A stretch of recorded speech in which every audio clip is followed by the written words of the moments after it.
the brave little ant. Deep in a green meadow, hidden beneath tall grass and colorful wildflowers, there was a bustling ant colony. The ants were hardworking, organized, and always busy building tunnels, gathering food, and protecting the queen. Among them lived a very small ant named Nino. He was much tinier than the other ants, with shorter legs and softer jaws. Because of his size, some ants thought Nino wasn't strong enough to do much. "Stay inside the tunnels, Nino," the guards often said. "You might get hurt out there," the workers would warn. But Nino didn't want to stay behind. He dreamed of helping his colony, just like the others.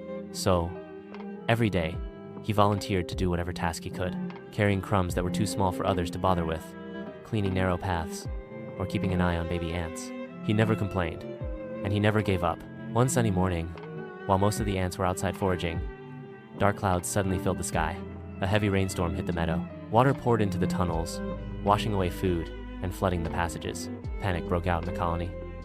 "Save the queen," shouted the guards. "She's trapped in the lower chamber."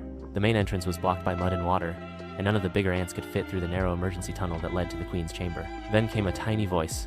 "I can do it," Nino said. The others stared. "It's too dangerous." But Nino didn't wait.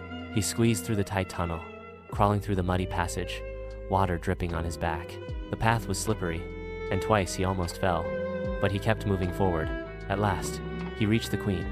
She was cold and surrounded by rising water. "Hold on, Your Majesty," Nino whispered. He grabbed a dry leaf and gently helped the queen climb onto it. Then, pulling with all his strength, Nino dragged the leaf back through the narrow tunnel. Above, the ants had cleared the exit. When Nino finally emerged with the queen safe and sound, the entire colony cheered. "You saved her! You saved all of us!" Nino was tired and soaked, but he smiled. That day, no one saw him as the tiniest ant anymore. They saw him as the bravest.